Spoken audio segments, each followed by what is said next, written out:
Olá, pessoas lindas! Hoje vou terminar o mês falando sobre perdas, né? Como eu já postei em alguns feeds aí, né? Alguns posts, a perda, nós não aprendemos a perder, né? Nós aprendemos a compartilhar, a ter amor, a juntar e não perder, né? Então, quando nós perdemos qualquer coisa, né, a gente sai do nosso equilíbrio, né? Pode ser muito menos, pode ser poucas coisas, mas quando nós perdemos, a nossa mente não aceita, nosso corpo não aceita, nosso coração endurece com aquilo, porque nós não estamos preparados, nós não aprendemos, né, a ter eu vou falar assim, esse sentimento de perda, né? Então, o que nós podemos fazer para contribuir para uma melhora nossa, né? E cada pessoa, ela reage de um jeito. Então, nós não temos vou falar assim, uma receita de bolo para a gente, tô triste por uma perda, vou fazer toda essa receita e a gente vai ter o bolo, né? Vai conseguir superar essa perda. Quando nós perdemos, envolve muitas coisas, né? Então, quando a gente não perde só um ente querido, a gente perde muitas coisas, são muitas coisas envolvidas numa pessoa que nós amamos. Nós não temos a presença, nós não temos a história, né? Ela não continua com a história, é uma ruptura muito drástica, né? Então essa é uma perda, a perda de um ente querido quando ele falece, né? Tem a perda de um ente querido que vai embora, vai para um outro país, então nos desvincula de nós, né? Isso também é uma perda, é a perda da presença da pessoa, né? Então isso nós também não aceitamos muito bem, apesar de a gente ainda ter aquela esperança que a gente vai ver aquela pessoa num futuro próximo, a gente sabe que a pessoa está indo porque ela quis ir, né?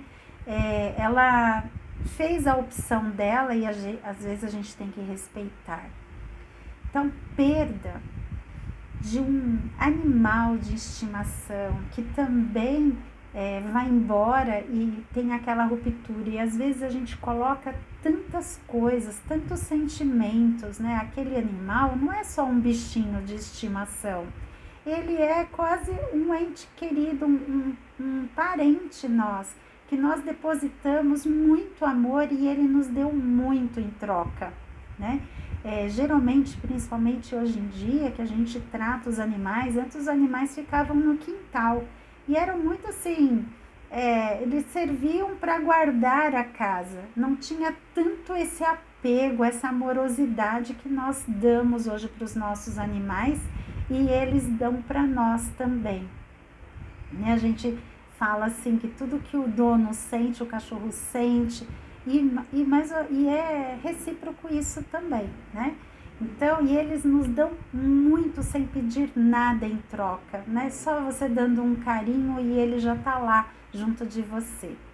Bom, nós perdemos quando tem também o término de um relacionamento, né? Então, independente se aquilo estava ruim ou não, há uma perda, uma ruptura daquilo, porque a gente, quando tem um relacionamento com uma pessoa, um relacionamento amoroso, a gente tem aquilo como se fosse para o resto da nossa vida, e a gente esse o desejo, que a gente sempre tem aquela pessoa que nós amamos. E quando isso se rompe, também acontecem muitas coisas na nossa mente, vários questionamentos, e é uma perda. Outra perda é quando nós ficamos doentes, né? Nós perdemos a saúde e até recuperar de novo, às vezes é uma cirurgia inesperada, né? E às vezes até numa cirurgia que a gente uma cirurgia eletiva que a gente fala, né? que sabe que a gente vai fazer para uma melhora, né, com a possibilidade de melhora, nós também perdemos algumas coisas, porque a gente tem medo, né? O medo de perder é como se a gente também perdesse alguma coisa, perdesse a segurança, né? Então, é um medo. Outra forma de perda é num divórcio. Às vezes a gente está separado, mas ainda não é divorciado. E às vezes a outra pessoa tem a esperança, né, de voltar com a pessoa. Ou entra num divórcio litigioso, ou seja, aquilo que era amor virou uma guerra, né? Então a gente também tem a perda da paz e a perda de um casamento, né? De um relacionamento. Então são perdas, né? Quando um filho casa e ele vai para outra casa, tem pais, tem mães que ficam doentes, né? Que tem aquela a síndrome do ninho vazio. Ela não estava contando com aquilo, né? Ela não se preparou para o casamento do filho, ou que o filho saísse de casa. Também é uma perda. Então é a perda do seu filho, né? E muitas pessoas acabam não entendendo, porque emocionalmente a pessoa não está preparada para perder, né? Para se separar daquilo que ama. Então, outra perda que nós falamos é quando nós sabemos de uma doença, né? Uma doença grave que tem risco de vida, né? Que você pode perder a sua vida a qualquer momento por causa de uma doença. E muitas vezes a gente não está preparado para ouvir aquilo, né? Então, a gente já se sente o quê? Que morreu, que a gente já não está mais nesse mundo e a gente começa a viver um outro processo. Então, isso também é uma perda, e é uma perda, eu vou falar como o luto, é uma perda muito grande. Por quê? Porque você também não está acostumada com a morte. A gente não fala, não lida bem com a morte. E a gente sabe que nós vivemos, né? Nascemos, vivemos, e a morte é certa para todos nós. Todos os seres vivos vai morrer um dia, a gente só não sabe o dia e a hora. Então, quando a gente tem uma doença grave, que tem um risco muito grande, uma probabilidade muito grande, né, da vida, da gente perder a nossa vida, a gente também passa por um processo de luto, né? E tanto é que as 5 fases do luto, ele vem justamente de estudos com relação a pessoas que são doentes terminais e que foram feitos um estudo de uma psiquiatra, né, que escreveu livros, né, através dos livros, dos estudos científicos dela, foram criados outros livros baseados no dela. Então, isso é muito delicado até para se falar. Ninguém quer falar da morte. E a morte, ela vem para todos nós, né? Então, nós temos um respeito pela morte, né? A gente não sabe, tudo aquilo que a gente não sabe, nós temos medo, insegurança, porque a gente não sabe o que vem depois da morte, né? A gente tem algumas, quem é evangélico, né? Pensa na vida após morte, e que nós vamos herdar a vida eterna nos céus em glória, né, e tudo mais que muitos já sabem, né, a Igreja Católica, né, tudo que parte do Evangelho, a gente não vai entrar nesse mérito. E tem outras religiões que tratam da reencarnação, né, então o que a gente sabe mediante isso, né, um pouquinho só que a gente já leu um pouco que eu já li a respeito, que o espírito, ele não morre, independente do que você acredita, né? O espírito não morre, né? Então ele vive, ou vive no céu, né? E a gente tem o dia da ressurreição, né? Então o corpo fica, né? A matéria fica e o espírito sobe, né? E da mesma forma o outro, que a carne vai e você volta num outro corpo, né? Então o espírito continua. Então isso para mim é muito certo de que o espírito não morre, e isso também já é uma forma da gente começar a entender um pouquinho aí dos mistérios, né, que envolve a vida e a morte. E eu falo aqui com muito respeito às pessoas que perderam, né, que estão perdendo um ente querido, que está em estado terminal, que também, além da pessoa, né, se a pessoa está lúcida, ela também está num processo de luto, e a pessoa que fica, né, os entes queridos, os familiares, e as pessoas que já perderam os seus e que estão vivendo esse momento de luto. E todas as outras pessoas, né, que também perderam o emprego nesta pandemia, que é o sustento da família, né, é o que mantém eles vivos, né? Então, tudo a gente está falando da vida, né? Tudo que envolve a vida, a gente tem medo. E o medo nos faz sofrer, né?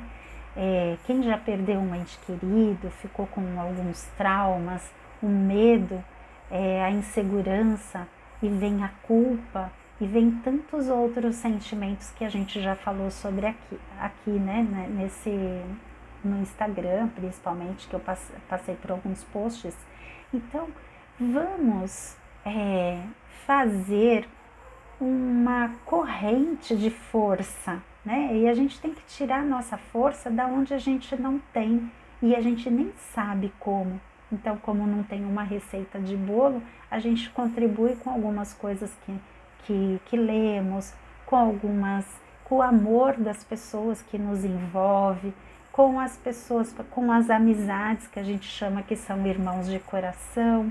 Então, tem a gente acaba, sabe, né, que aquela dor, ela vai amenizar, mas a gente não sabe quando. Então, às vezes, a gente vê as pessoas sofrendo muito, anos e anos, pela perda de um ente querido, porque ela não sabe viver sem aquela pessoa, sem o amor daquela pessoa. E elas sofrem.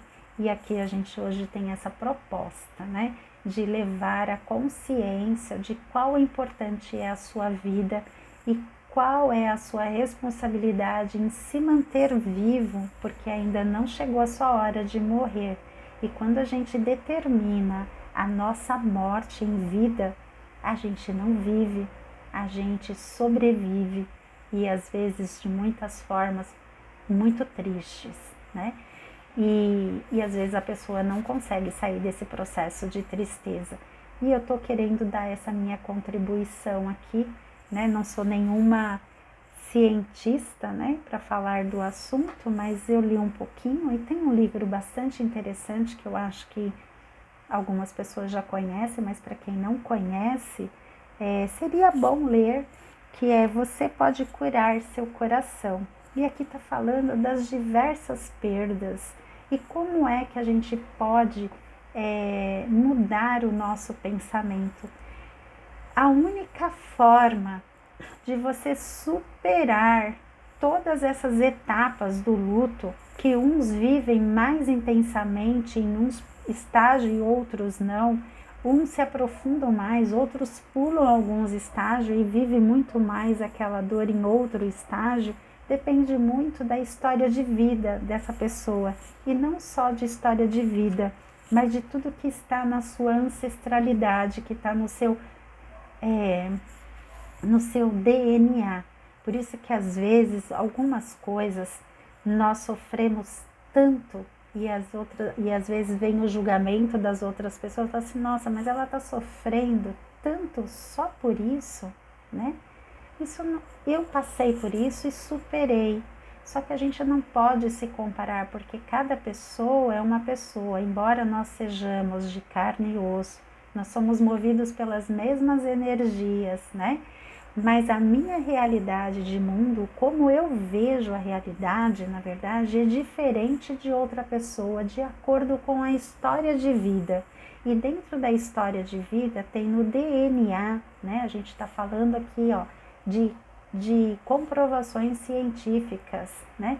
Que nós herdamos o DNA dos nossos ancestrais. né? Então a gente não sabe o que eles passaram. E todos esses traumas, todas as coisas que eles passaram, nós temos um pedacinho no nosso cérebro que guardam as memórias, né? E dentro do sistema familiar, a gente guarda essas memórias no nosso cérebro e às vezes a gente sofre por algo, porque nós estamos revivendo padrões de algum ancestral nosso, de algum parente nosso, seja um bisavô, um tataravô, e a gente acaba herdando isso, e morfologicamente a gente também está lá na nossa mente inconsciente um pedacinho disso que nos faz mais ou menos fortes, vamos se dizer assim, para passar por alguns momentos de dor, de traumas e tudo mais. Então é legal a gente também saber ter um pouquinho dessa experiência, que é fundamental para a gente entender um pouquinho quem nós somos. Então, como é que você pode se ajudar, né?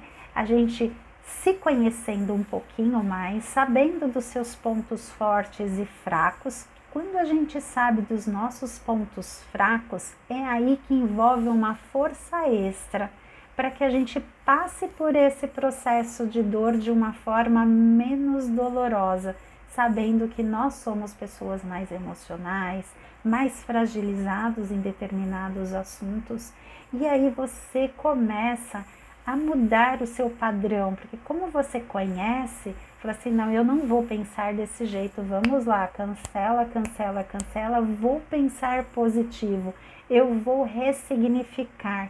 E tem um grande start aí que é você querer aquilo. Quando você quer, às vezes, por mais desafiador, você consegue ultrapassar por esses estágios, por todos esses estágios, que você lá dentro tem a sua confiança e esperança de que essa dor um dia vai amenizar. E a gente vai trabalhando para que esse processo seja um pouquinho mais curto, breve, né?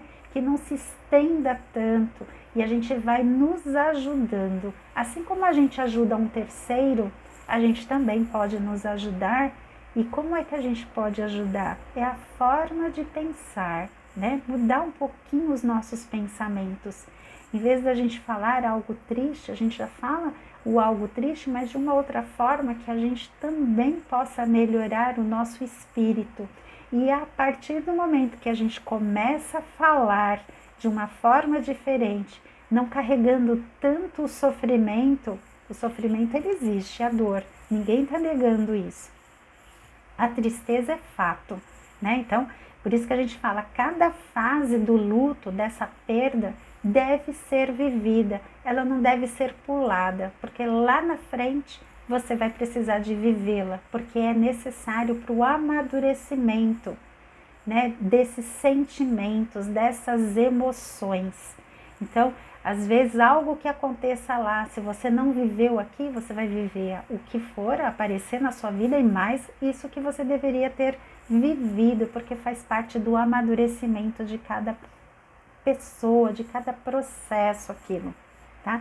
Então, assim, só para dizer, assim, não é que a gente quer que vive na tristeza, ou que não é para sofrer, não é para ficar triste, não é isso.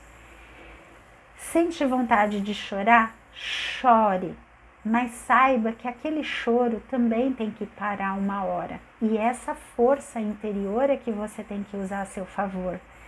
A tristeza, ela existe, fique triste, você é um pesar seu, é necessário você passar por essa tristeza para que aos poucos você vai superando ela, mas não viver essa tristeza a sua vida, não precisa viver toda a sua vida, porque senão você não vai viver, vai ser mais dolorido, vai ser mais difícil, os obstáculos vão ficar muito maiores, e é nesse contexto que a gente está aqui para poder falar um pouquinho sobre isso.